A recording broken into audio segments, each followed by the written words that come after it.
This world is old. Created sometime around 2016, much of its oceans are empty and many an old village remains untouched by the passing of time. A lot of different builds exist here, ranging from a child's interpretation of Hogwarts Castle to a boat and bridge built by an old friend of mine who is no longer with us. I'll be playing for 100 Minecraft days or about 33 and a half hours, but the reason I'm here now at all for any length of time is because of my haunted park. At least that's what I call it. It's an area of land I originally created because I got inspired by an old map available for pre-install on Minecraft Realms.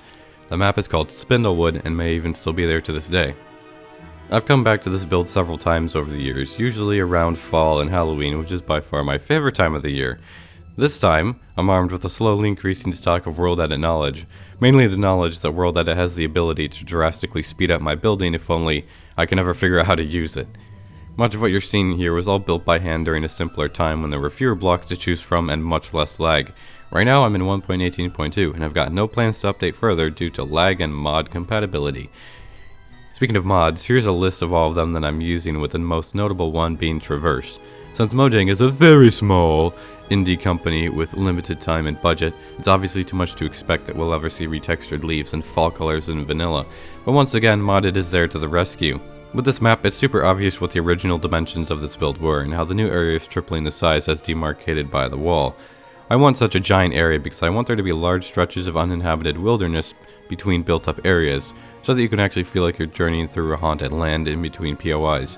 Right now, I can tell you some of the locations I can think of off the top of my head I'd like to build, although I can't promise I'll get to them in this video. Namely, a Dracula castle and a Halloween village. Oh, and plenty of lonely roads through the wilderness separating the POIs.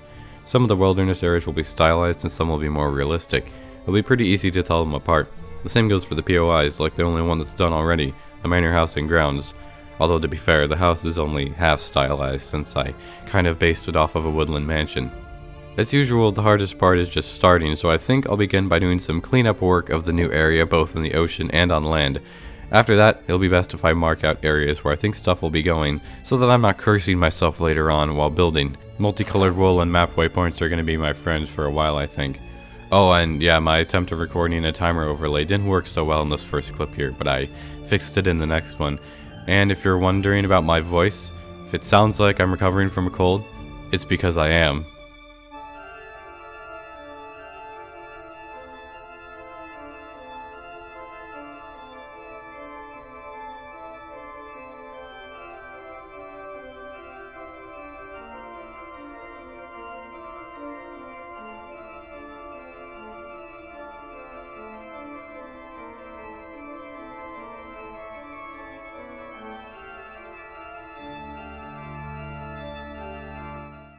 There, now the timer works, and I have to use it at all since the day counter in the F3 screen gets reset whenever you change the time of day, which I do a lot, so that's no good. Anyways, I've sorted out what's going at the bottom of the new area. Since it borders the already existing lake, I've decided to make it varying degrees of swampy, starting out with what I call an alpine swamp, which is probably not accurate to anything at all in real life. In other words, it'll be swampy ground with pine trees in various states of aliveness.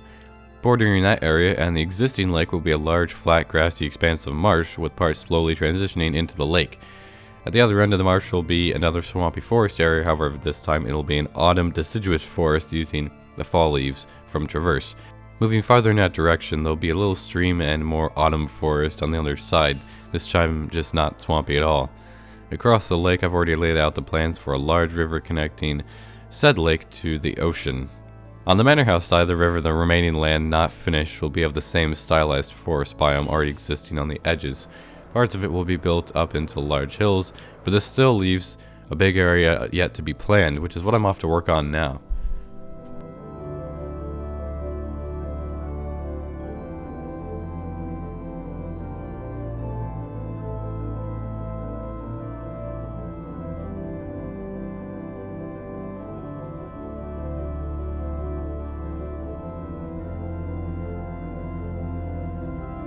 Everything in this yellow border will be just some form of grass, meadow, plains, moor biome area.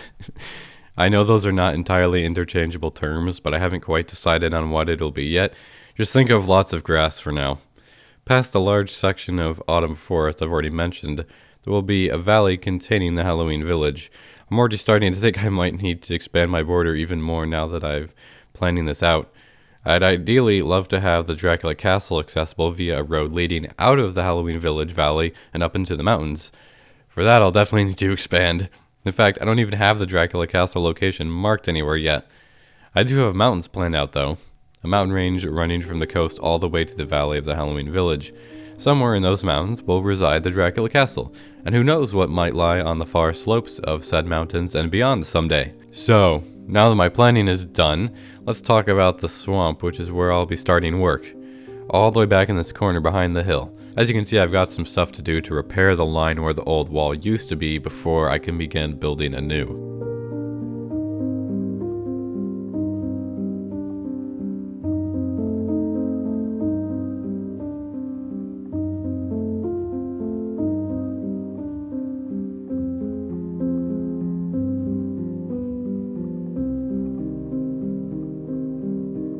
Here, I've gone back in time briefly so I can show you what I figured out how to do with World Edit, and to those of you who are veterans with the mod, I apologize for the bore. So, instead of building with my block palette by hand, I built all out of diamond blocks. This is because I'm almost never going to actually use diamond blocks for real, so that makes them a good choice when I need to replace certain things using a World Edit command. I could have used some of the more offensively textured glazed terracotta blocks as well, but I decided to be nice instead. This replace command allows you to use percentages of different blocks that you want to replace another block with. Like here, I did 15% brown concrete powder, 20% dirt, 21% gravel, 22% coarse dirt, and 22% grass blocks. This gives me something very close to the palette I used in this area previously by hand. And with just that one command, I can do in an instant what would have taken me easily 5 to 10 minutes of manual randomization of blocks. Oh, and you World Edit veterans out there, if you see me doing something in a dumb way or the wrong way, don't hesitate to yell at me in the comments because I'm trying to find the fastest, most efficient way of getting the job done.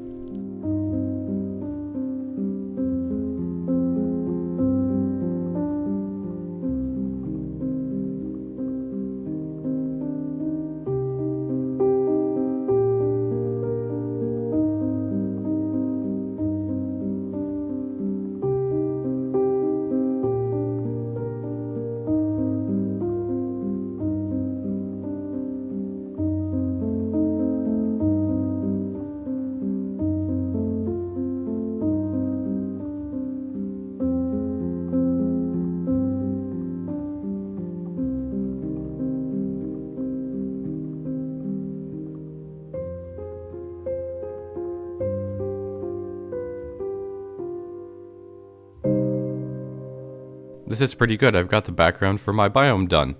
Now it needs features like trees and dead trees and fallen trees, and yeah, I'm really feeling the absence of some sort of water reed or grass plant that can grow out of the water by a block or two. Drip leaves aren't helpful in this circumstance as I need a grass variant. What I've resorted to doing is creating these cursed tall grass bottoms sitting on waterlogged glass panes. It's the best I've got at the moment, but if anyone knows a mod for 1.18.2 that adds reeds or something like that, definitely let me know. But anyways, I need to design some more trees. These three right here are the only ones I've currently got. Yep, all those dead spooky trees were built by hand before I learned about structure blocks many years ago. Traverse adds fir leaves, which I'll be using for some of my new designs, which I intend to base off of my already existing pine tree. So I'll go from there with new variants of different sizes and states of aliveness.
Ah, here we are with the fog turned up really high on these shaders.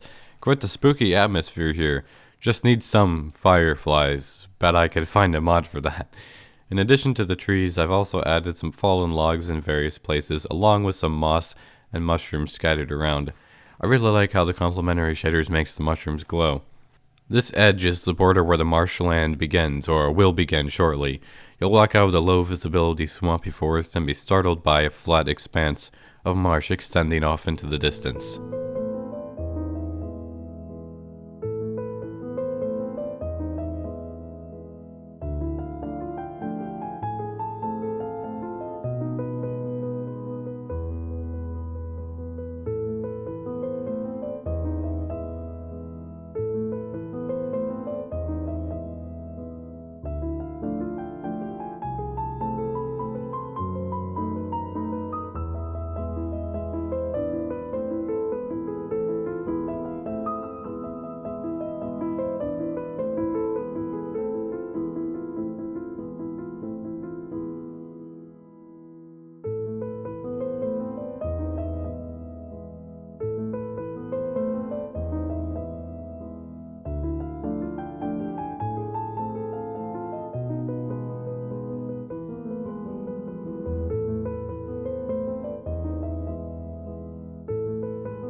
See what I mean? That's the exact effect I was going for. An unbroken view of the ship and manor and future forest across the marsh. An interesting unintended effect of this giant wall is that it often leaves certain areas in shadow even during the daytime when these shaders are enabled. In fact, you can see the line of sun being cut off in real time here. Speaking of future forest, it won't be in the future for long since it's the next project I've got before moving across the lake to begin work on that forest over there, the other one.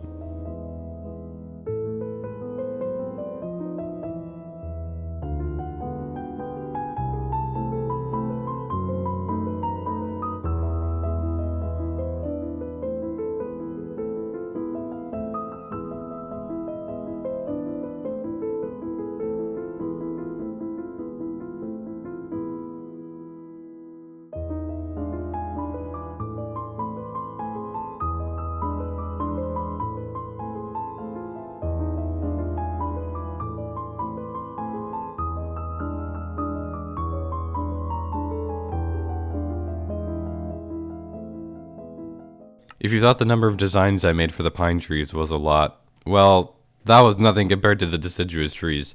Right here, I've made 16 variants of birch tree, 8 different designs in 2 colors. I still need to add a little variation in the colors with a small amount of green in the yellow trees and yellow in the orange trees. Also, it's hard to tell since they're invisible, but if you're making structure block designs like this, make sure you fill all the error blocks within the bounding box with structure voids. This will stop stuff getting overwritten with air.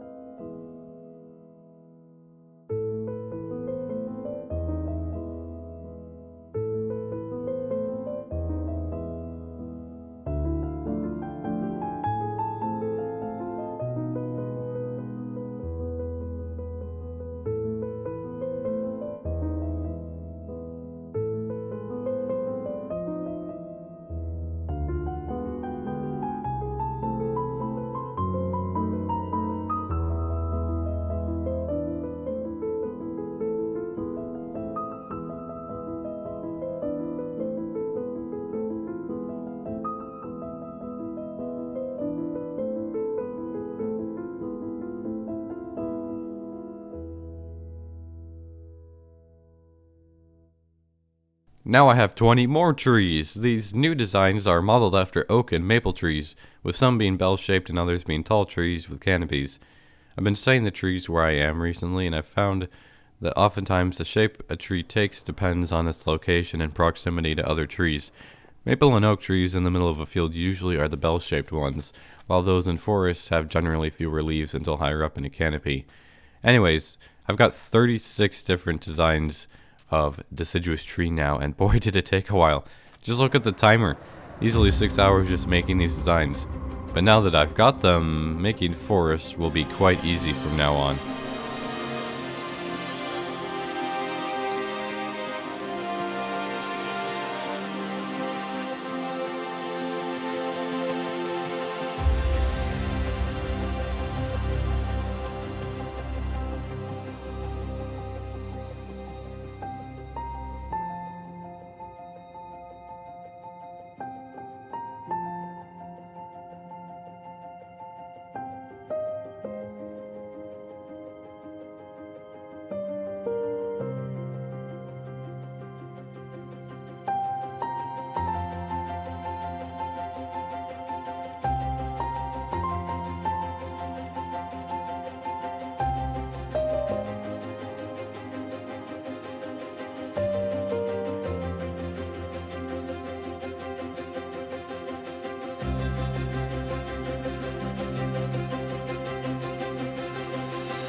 Now, if you hadn't just seen the time-lapse and didn't know how I'd made this section of forest, you'd assume it was really hard and took a long time. But that's the great thing. It isn't with these structure block designs. Sure, I have to go back once the trees are in and decorate the forest floor by hand, but that doesn't take too long. Plus, I enjoy doing that part myself anyways. I've also put in the very end of a path, which will go to a covered bridge crossing the little brook separating this area from the greater autumn forest. You may have noticed the biome colors here are unusual, and that's because I switched this area to the autumn forest biome added by Traverse.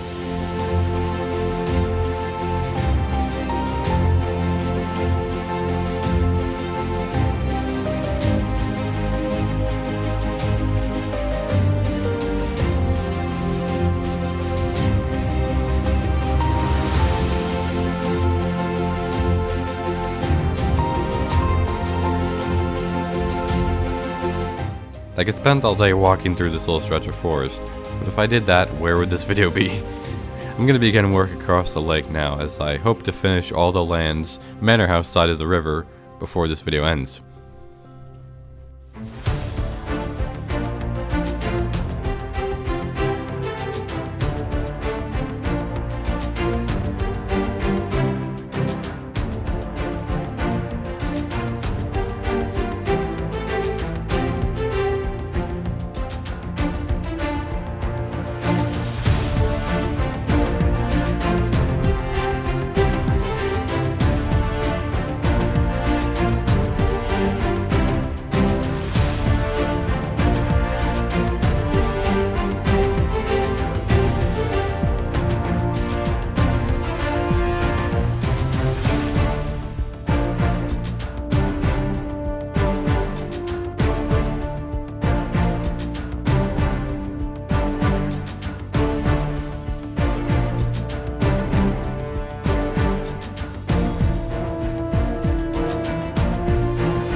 And that's the power of World Edit. With my newfound power, I will become unstoppable at creating large swaths of terrain.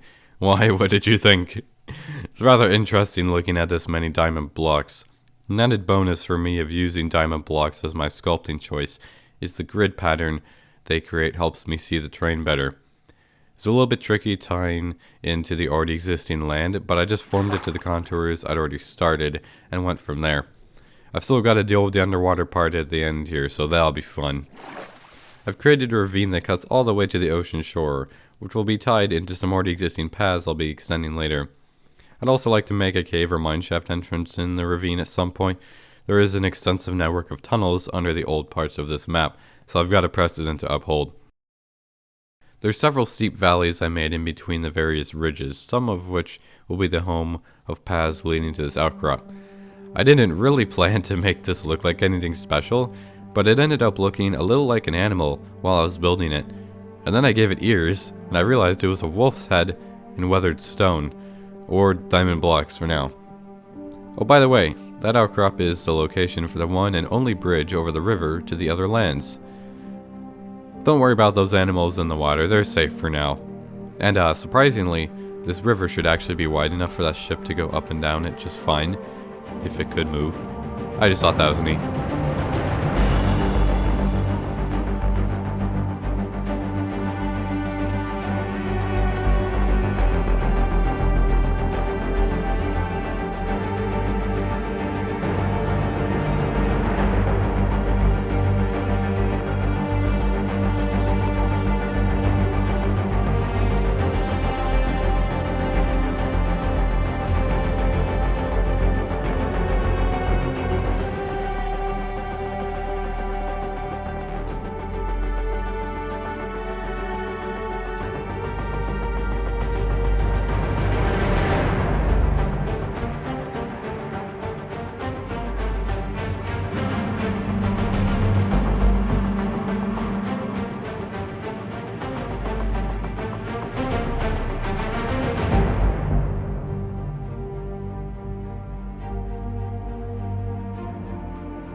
It's done. The forest is done.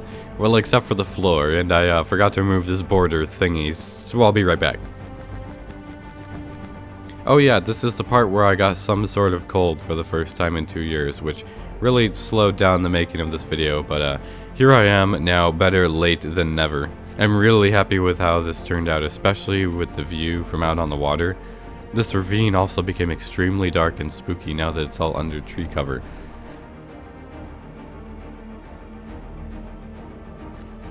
I'm glad I decided to build the bank up as high as I did, since now you get a good view of the water.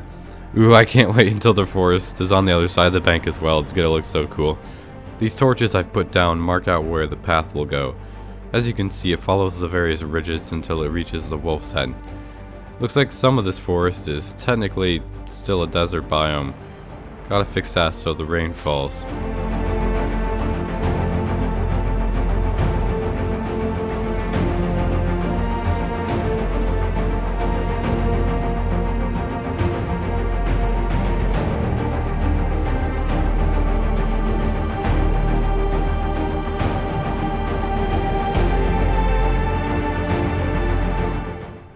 Nope, it's supposed to be a wolf head howling at the moon, and instead it looks like a ribcage or something. Not that I'm opposed to having a bone bridge somewhere, but not right here. No, I still need to play with this design. Mainly the moon, since it's going to be called the Bridge of the Rising Moon or something. I'm pretty happy with the actual stone part of the design, and I've got some ideas for what I could do about the moon.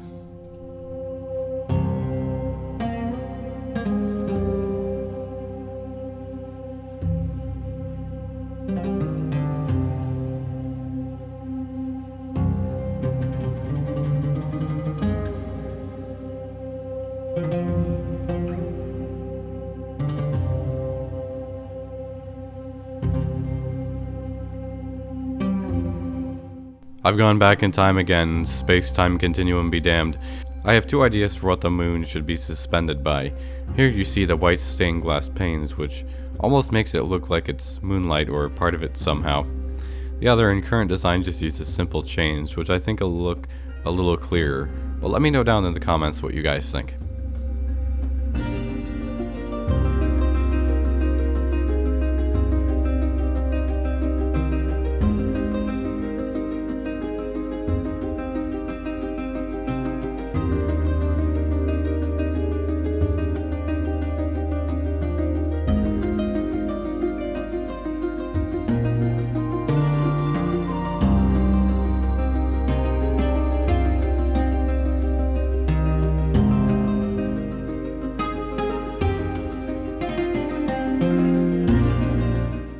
I couldn't let the timer run out without building the other wolf's head to make the bridge complete, and since then I've spent the remaining time decorating the forest floor of this new area. But now, time is up. Not that I'm done building for good, we'll get to that in a minute. I'm happy with how much I was able to build during the time, especially given how long it took just building all those trees. I built up all the swamp sections I'd laid out during the planning phase, and came out of it with an arsenal of dozens of tree designs I can continue using throughout building. Then I moved on and finished 99% of the lands this side of the river, and even the Bridge of the Rising Moon connecting the old area with the one to come. But yeah, I'm not done building, nor do I want to be.